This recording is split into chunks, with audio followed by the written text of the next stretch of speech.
नमस्कार। आज हम फिर से उपस्थित हैं अपने सभी सुधी श्रोताओं के लिए कहें, दर्शकों के लिए कहें और ख़ास तौर से हम कहना चाहेंगे कि जो साहित्य के अनुरागी व्यक्तित्व हैं उनके लिए।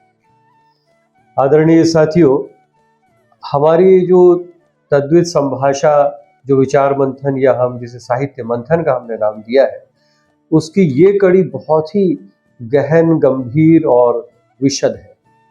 लेकिन हम उसे समेटने की कोशिश करेंगे और निश्चित रूप से इस बहुत गंभीर और गहन विषय पर वही व्यक्ति या वही रचनाकार प्रकाश डाल सकते हैं जो इसके डेप्थ में जाए, इसकी गहराई को समझें, बोलें। और उन्होंने बहुत सारे रचनाएं की हो, उन्होंने बहुत सारा कार्य किया हो, इस पर शोध किया हो।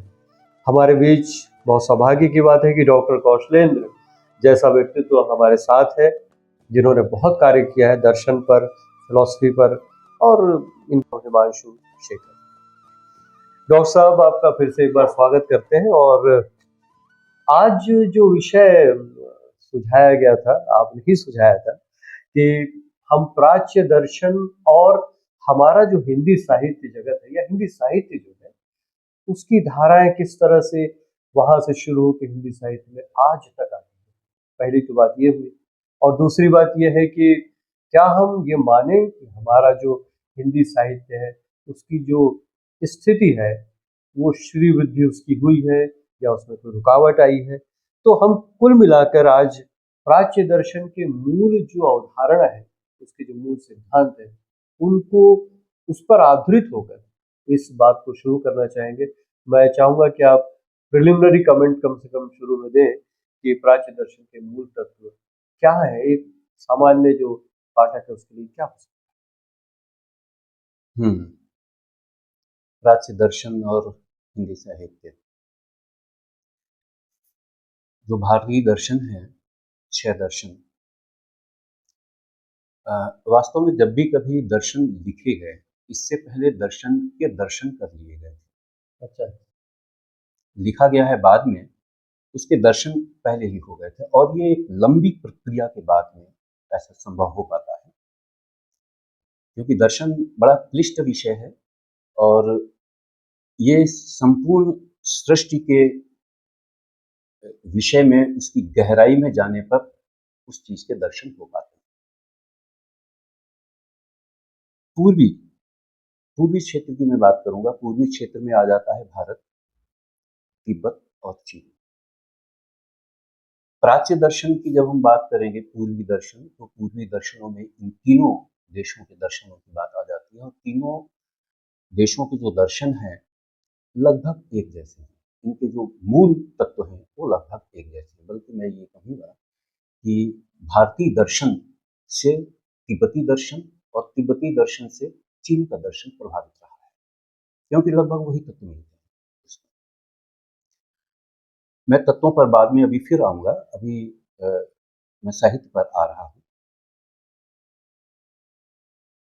जो भी कुछ दर्शन हमारे दार्शनिक लोगों ने किया ब्रह्मांड के बारे में, मैं पहले भी इस बात को कह चुका हूं कि समसामयिक विषय उनको प्रतिबिंबित करता रहा है साहित्य। यही इसका उद्देश्य है, जो भी समसामयिक विषय है उनको प्रतिबिंबित किया जाए। तो जब ये दर्शन पूरी तरीके से फिल्टर होकर के समाज में आया, इसके पहले जो स्थिति रही होगी उसके बारे में तो अलग से चर्चा हो सकती है, लेकिन जब फिल्टर होकर के सामने आया तो ये सारे के सारे दर्शन के तत्वों को लोगों ने उठाया और उनकी रचना, क्योंकि उन्होंने भी, साहित्यकारों ने भी चिंतन किया। जब चिंतन किया तो वो चीजें उनकी रचनाओं में आ गई। कबीरदास की रचनाओं में आप देखिए दर्शन के तत्व हैं उसमें। अब मैं आता हूं इधर की जो मूल तत्व है, मूल तत्व है उसमें प्रकृति और पुरुष। भारतीय दर्शन में, सांख्य और वैशेषिक दर्शन में विशेष तौर से इसका उल्लेख किया गया है। प्रकृति और पुरुष, हम हमारी जो यात्रा प्रारंभ हुई दर्शन की, यानी मनुष्य की, वो प्रारंभ होती है ब्रह्मांड की सृष्टि। एक सामान्य सी जिज्ञासा, ये सब क्या है, क्यों है, कहाँ से आया। चीजें उत्पन्न होती हैं, समाप्त हो जाती हैं, व्यक्ति जन्म लेता है, फिर इसके बाद समाप्त हो जाता है। तो इन सब चीजों से जो जिज्ञासा उत्पन्न हुई, इसकी खोज में जब व्यक्ति चला और गहन चिंतन हुआ। तो उसके बाद में दो चीज़ें निकल करके आई कि प्रकृति और पुरुष। सर्वप्रथम तो ब्रह्म, ब्रह्म के बाद में एक लंबी प्रक्रिया है, इसके बाद में फिर प्रकृति और पुरुष। चीनी साहित्य में yin और yang, जो हमारे यहाँ प्रकृति है और जो पुरुष है, उसको yin एंड yang ये कहा गया है चीन में। चीनी चीनी दर्शन की जब हम बात करेंगे तो थोड़ा सा ये हमें ध्यान रखना चाहिए कि आज भले ही एक कम्युनिज्म कंट्री है चीन, लेकिन वहाँ के जनमानस में, वहाँ के साहित्य में, वहाँ के लोगों से, लोगों के दिमाग से वो चीज़ें निकल नहीं पाई हैं और वो चीज़ें रहेंगी, हमेशा रहेंगी, क्योंकि ये मौलिक तत्व है। तो इन मौलिक तत्वों से आज भी चीन के लोग जुड़े हुए हैं, तिब्बत के लोग जुड़े हुए हैं, yin और yang, जिससे सृष्टि आगे बढ़ती है, चलती है। एक चीज का मैं और उल्लेख करना चाहूंगा, आइसिंग या ईसिंग करके एक पुस्तक है दर्शन की, चीनी दर्शन की पुस्तक, ईसिंग ये उसका उच्चारण हुआ। तो इस पुस्तक में एक बड़ी अच्छी चीज कही गई है कि हमेशा एक टर्निंग पॉइंट आता है। हम चलते रहते हैं, कुछ भी समाप्त नहीं होता, कुछ भी नहीं समाप्त होगा। जब हमें लगता है कि अब हम समाप्त होने वाले, हमारी यात्रा समाप्त होने वाली, तो वो एक्चुअली समाप्त नहीं होता। उस समापन के स्थान पर एक टर्निंग पॉइंट होता है, वहां से फिर हम वापस आते हैं, ऊपर शिखर पर चढ़ते हैं और शिखर से फिर हम नीचे आते हैं। अब इसी को अगर क्वांटम की भाषा में कहेंगे तो ये स्पिन, हाफ स्पिन हो गया, हाफ स्पिन ये चीज हो गई। तो ये सारी की सारी चीजें, ये तो खैर जब दर्शन में अपन घुसते हैं तो दर्शन में इन चीज़ों की व्याख्या करते हैं, लेकिन हमें पता नहीं होता कि वो दर्शन हमारे अंदर में, जैसे कबीरदास हैं, कबीरदास ने बहुत सारी चीज़ें कही हैं दर्शन के बारे में, और उनके दोहों में ये सब, उनके गीतों में ये सारी की सारी चीज़ें आई हैं। तो दर्शन से साहित्य, कम से कम प्राच्य साहित्य जिसमें मैं तिब्बत और चीन को भी सम्मिलित करूंगा, ये निश्चित तौर से उससे जुड़ा हुआ है। यहाँ आपकी बात पर एक चीज़ और भी मैं कुछ अपनी जिज्ञासा ही व्यक्त करूँगा कि देखिए, दर्शन हमारा आजकल जो बातें हो रही हैं वो जियोपॉलिटिकल, एक शब्द बहुत चल रहा है, जियोपॉलिटिकल सिनेरियो है। और आप जो बात कह रहे हैं बहुत ही अभिनव सी बात कह रहे हैं कि दरअसल ये जियोपॉलिटिकल के अलावा इसे हम जियो कल्चरल या जियो, आप एथनिक भी कह सकते हैं, या इथरनल, जो भी कहें, धार्मिक से भी संबंधित है ये, या दर्शन जियो फिलोसफिकल भी कह सकते हैं। तो इसमें आप ये प्रतिपादित कर रहे हैं कि हमारा जो समाज है, हमारा जो प्राचीन समाज है, वो दरअसल एक दूसरे से जुड़ा हुआ है, जिसमें आप चाइना का खास तौर से उल्लेख कर रहे हैं, तिब्बत के साथ इस तरह से। तो क्या आपको डॉक्टर साहब ये नहीं लगता है कि यिन और यांग जिसकी आपने बात की, ये हमारे यहाँ की किसी प्रकृति और शिव और शक्ति जो हम कहते हैं, तो उन ब्रह्मांडी सिद्धांतों के साथ बहुत समवाय है, इसका बहुत जुड़ा हुआ है? बिल्कुल, बिल्कुल समवाय है। और सृष्टि उत्पत्ति क्रम में जब हम जाते हैं तो पहले तो कुछ भी नहीं था। उसके बाद में ब्रह्म के मन में ये विचार आया, एकोऽस्मि बहुश्यामः, मैं एक हूँ, बहुत हो जाऊँ। यानी ये स्पेकुलेशन। और किसी भी सृष्टि, जब भी कभी कोई सृष्टि होती है, नई रचना होती है, आप कोई नई रचना लिखते हैं, यहीं से आप देखिए, आप कोई कविता लिखते हैं, कोई कहानी लिखते हैं, तो सबसे पहले कहानी आपके मस्तिष्क में चित्रित होती है। वो स्पेकुलेशन पूरी तरीके से वहाँ उसका फिल्मांकन हो जाता है, इसके बाद में फिर आप लिखना प्रारंभ करते हैं। तो इसी तरीके से ब्रह्म ने सोचा, एकोऽस्मि बहुश्यामः, मैं एक हूँ, बहुत हो जाऊं। फिर वो मल्टीप्लिकेशन होता है उसमें, फिर आप बहुत सारी कविताएं लिखते चले जाते हैं उसमें। आपसे ये भी जानने की इच्छा हो रही है कि इसमें दरअसल साहित्य की बात तो आ ही रही है, क्योंकि हमारे वैदिक साहित्य से लेकर आज तक की बात, चीनी जो संस्कृति की बात कह रहे हैं, या चीनी जो दर्शन की बात, यिन और यांग की बात कह रहे हैं, प्रकृति पुरुष हम कह रहे हैं, या शिव और शक्ति हम यहाँ पर कह रहे हैं, तो इन दोनों में बेसिकली मूलतः क्या कोई अंतर भी तो होगा? कोई अंतर नहीं, कोई भी अंतर नहीं है। इन एंड यांग को थोड़ा सा मैं स्पष्ट कर देता हूँ, उससे फिर ये समझ में आ जाएगा। और ये इन एंड यांग जो थ्योरी है, चीन की, ये उनके जनजीवन में दिखाई पड़ता है। इन और यांग, एक गोला आप बनाइए, गोले को आधा कर लीजिए, है ना, एक डिजाइन के साथ में दो फिश आमने सामने से उल्टी मिली हुई हैं, एक हिस्सा सफेद है, एक काला है। काले में भी एक सफेद बिंदु है, सफेद में भी एक काला बिंदु है। ये इस चीज को लेकर के चलता है कि पॉजिटिव और निगेटिव चीजें हमेशा साथ में रहती हैं, आप उन्हें विलग नहीं कर सकते। नकारात्मकता और सकारात्मकता, जिसको हम प्राय, मैं स्वयं इस बात को कई बार मैंने उल्लेख किया है, डार्क एनर्जी और लाइट एनर्जी। तो ये जो डार्क एनर्जी है उसको पूरी तरीके से हम नकार नहीं सकते। सफेद में जो काला है या काले में जो सफेद बिंदु एक बना हुआ है इन एंड यांग में, उसके चित्र में, तो ये इसी चीज को बताता है कि हर चीज को हमें स्वीकार करना चाहिए। जो नकारात्मकता है प्रकृति की या किसी मनुष्य के अंदर जो नकारात्मकता है, वो भी हमें सकारात्मक दिशा में ले जाती है।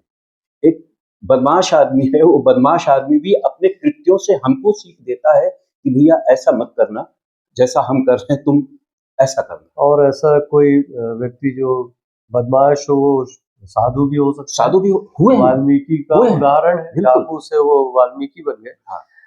तो ये दर्शन के तत्व थे उनके अंदर कहीं न कहीं, जो प्रस्फुटित हुए उस रूप में किसी एक छोटी सी घटना के बाद। डॉक्टर साहब, मुझे लगता है कि आप शायद ये कहने की कोशिश कर रही हैं, इस अवधारणा को रखने की कोशिश कर रहे हैं कि जो दर्शन है, चाहे वो यहाँ का हो, चीन का हो या अन्य दर्शन हो, उसमें डुअल फोर्सेस ऑफ सिंगुलैरिटी, जिसको हम अंग्रेजी में कहते हैं, कि या दूसरे शब्दों में द्वैत भी कह सकते हैं, वो बात आप बहुत ही ठोस ढंग से कह रहे हैं।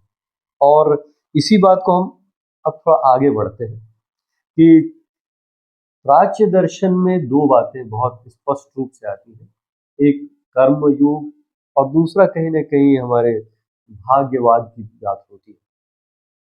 भगवान कृष्ण के श्रीमद् भगवद गीता तो कर्म योग पर ही है, और भाग्यवाद, आप इसे कैसे डिस्टिंक्ट करेंगे और क्या साहित्य में इसका कहीं ना कहीं अंतरण हो सकता है क्या, खासतौर से हिंदी साहित्य में? दोनों ही चीजें सही हैं, कर्म भी सही है, भाग्य भी सही है, क्योंकि दोनों चीजें होती हैं। गड़बड़ वहां हो जाती है जब हम किसी भी चीज में वाद शब्द को लगा देते हैं, भाग्यवाद। जब भाग्यवाद लगा देते हैं तो इसका मतलब ये हो गया कि वो से बिल्कुल अलग हो गया, हम पूरी तरीके से भाग्य पर आश्रित हो गए और कर्म को हमने जीवन से हटा दिया। कर्म से भाग्य का हम निर्माण करते हैं, और ये सारी की सारी चीजें आती हैं हमारी रचनाओं में, चाहे वो कहानी हो या कविता हो, उनमें वो चीजें प्रक्षिप्त होती हैं। इस तरीके की अवधारणा है। आपने जो स्वीकारात्मकता की या डुअल की जो बात की थी, ये चीज सहिष्णुता का प्रतीक है। जब हम डुअल चीज को लेकर के काला और सफेद दोनों को स्वीकार कर लेंगे तो ये हमको और विराट करता है। इसका मतलब ये है कि हम सहिष्णु हो रहे हैं, और जब हम सहिष्णु हो रहे हैं तो हमारा जो साहित्य होगा वो हर किसी को स्वीकार करेगा, चार्वाक को भी स्वीकार करेगा, मार्क्स को भी स्वीकार करेगा, और आदि शंकराचार्य को भी स्वीकार करेगा, हर किसी को। तो इस स्वीकारात्मकता को लेकर के जब हम चलेंगे और साहित्य की रचना करेंगे, वो काल्पनिक साहित्य होगा और समाज के लिए हितकारी होगा। संभवतः ये बात बहुत स्पष्ट हो रही है कि कर्म जो है वो बिना सोचे समझे नहीं हो सकता। हाँ, बिना सोचे समझे, यानी without knowledge there is no karma. और वैसे ही भाग्यवाद की जो बात कह रहे हैं उसके साथ कहीं न कहीं भाग्य के साथ कर्म और कर्म के साथ भाग्य का एक अन्योन्याश्रित संबंध है। अतिवाद नहीं होना चाहिए, किसी भी चीज का अतिवाद न हो और वाद न हो। वाद उसको स्टिक कर देता है। बहुत बहुत ही महत्वपूर्ण बात आपने कही डॉक्टर साहब। अब थोड़ा और आगे बढ़ते हैं। कुछ शब्द बड़े जटिल से आते हैं साहित्य में भी और दर्शन में। परिवर्तन एक शब्द है, चेंज, और आप संक्रांति की बात भी आप कहते हैं, आपने बताया भी इसके बारे में। और दूसरी बात निरंतरता, कंसिस्टेंसी। यहाँ एक लाइन में और कहना चाहूँगा, क्योंकि अस्तित्ववाद एक शब्द आया था, आपको याद होगा, जीन पॉल सार्त्र ने कहा था, और 40-50s में बहुत चला है। तो ये सारी चीज़ें, और हम उस तरफ नहीं जा रहे हैं पाश्चात्य साहित्य की ओर, किंतु भारतीय दर्शन में और हमारे आसपास जो चाइनीज और तिब्बतियन जो हमारा जो मूल है, उन सबको लेते हुए आप क्या ये मानते हैं कि साहित्य की रचना या पुनर्रचना का बहुत बड़ा स्कोप है, बहुत बड़ा आयाम है, और क्या उस तरफ काम होना चाहिए? बिल्कुल, ये बहुत ही महत्वपूर्ण बात की है आपने। हिंदी साहित्य में विशेष करके जो लोग जिस चीज़ को लेकर के दुखी होते हैं कि कालजयी साहित्य की रचना नहीं हो पा रही है, तो मुझे ऐसा लगता है कि कालजयी साहित्य की रचना शायद इसीलिए नहीं हो पा रही कि इन चीज़ों को हमें जो अभी आपने बात की, संक्रांति की बात और भारतीय दर्शन के तत्वों को साथ में लेकर के चलने की, उन चीज़ों को लेकर के अगर हम चलेंगे तो निश्चित तौर से कालजयी रचनाएं होंगी। और संक्रांति जैसी चीज़ें सब, कबीरदास ने क्या किया, संक्रांत की ही तो बात की। बिल्कुल सही। कंकड़ पत्थर छोड़ दीजिए, हाँ। मंदिर मस्जिद छोड़ दीजिए, आगे बढ़िए। उन्होंने एक चीज को छोड़ करके दूसरी चीज को स्वीकार करने की बात की है। गलत चीज को हम छोड़ दें और अच्छी चीज को हम स्वीकार करें। यही तो संक्रांति है। संक्रांति क्या, एक ट्रांजिशन, सही एक परिवर्तन। ट्रांजिशन। और सभी साहित्यकार परिवर्तन की बात करते हैं, जो भी अच्छे साहित्यकार। यानी मैं ये निष्कर्ष कहीं न कहीं आपकी इस वाक्य से निकालना चाह रहा हूँ कि कोऑर्डिनेशन की पूरी उम्मीद है, रिजिडिटी की कोई जगह नहीं। कोई स्थान नहीं। और अगर ऐसा होगा तो फिर वो एक मृत प्राय बात हो जाएगी। साहित्य तो निरंतरता की बात है, आगे बढ़ती है। लेकिन एक जिज्ञासा और आ रही है कि जब कंसिस्टेंसी या निरंतरता की बात कहते हैं, तो फिर कालजयी रचना की बात आप कह रहे हैं, तो बहुत सारे विषयों को छोड़ दिया जाता है, जिन्हें आप वर्ज्य विषय कहते हैं। तो ऐसा क्या है भाई कि हम उसे नहीं छू सकते? क्या रेडिकल हो जाता है, क्या बहुत मौलिक, क्या कहें कि रूढ़िवादी हो जाता है, इसलिए छोड़ देते हैं लेखक साहित्य का? पहले तो ऐसा नहीं होता था। नहीं, ऐसा नहीं होता था, ऐसा नहीं होना चाहिए। और मुझे लगता है कि साहित्य के लिए वर्ज्य विषय कुछ भी नहीं। हर विषय पर लेखनी चलनी चाहिए। और खास तौर से ये जो प्रश्न है, मुझे ऐसा लग रहा है कि आप ये जानना चाह रहे हैं कि 4 लोग बैठे हैं, साहित्यकार ही बैठे हैं, तो पहले से ही इंस्ट्रक्शन दे देते हैं, धर्म की बात मत करना, धर्म से संबंधित कोई कविता मत सुनाना, या राजनीति से संबंधित मत। अलग-अलग मंचों का अपना-अपना लक्ष्य रहता है। तो वो खास तौर से राजनीति और धर्म, इन 2 चीज़ों को उन्होंने वर्ज्य विषय बना दिया है कि नहीं, इस पर बात नहीं होगी, बाकी सब हम, क्योंकि हम सेकुलर हैं। जबकि सबसे ज़्यादा प्रभावी वही 2, यही हमारे जीवन को और पूरे देश की राजनीति को, समाज को, पूरे विश्व को ही कहिए, पूरे विश्व को यही चीजें प्रभावित करती है। उन पर उन्हें वर्ज्य विषय कैसे माना जा सकता है? मुझे तो नहीं लगता कि उन्हें वर्ज्य विषय माना जाना चाहिए। आपने इनका तो अवश्य लिखा जाना चाहिए। बिल्कुल मस्तिष्क को एकदम उद्वेलित कर दिया आपने इस वाक्य से, और बहुत नए रचनाकारों के लिए बहुत सारे विषय भी इससे सूझेंगे। बिल्कुल। आज मुझे लगता है कि हमने बेसिक्स पर बात की है, मूलभूत बातें की हैं, और मुझे लगता है कि ये आगे और हमको इस पर बात करनी होगी, क्योंकि आज बिल्कुल आसान ढंग से ये बात की गई है, और हिंदी साहित्य पर शायद हम बहुत ज़्यादा अभी केंद्रित नहीं कर पाए। मुझे उम्मीद है कि अगर इसे लोग पसंद करेंगे, हमारे साहित्यकार बंधु और एकेडमिशियंस, तो फिर इसको आगे भी आपकी अनुमति से हम जारी रख सकते हैं। बिल्कुल, ये आगे भी निरंतर रह सकता है, और इसमें हमारा निवेदन रहेगा, जो भी हमारे दर्शक और श्रोता हैं, वो इस पर टिप्पणी अवश्य करें। टिप्पणियाँ एक दिशा देती हैं, पुनः चिंतन करने के लिए विवश करती हैं, और उसी से हम निरंतर होते हैं। क्या बात है! तो फिलहाल फिर से अल्प विराम, और पूर्ण विराम कभी नहीं आएगा मुझे लगता है। बहुत धन्यवाद, आपने इस पॉडकास्ट को, इस तद्विस संभाषा को सुना, देखा। धन्यवाद, नमस्कार।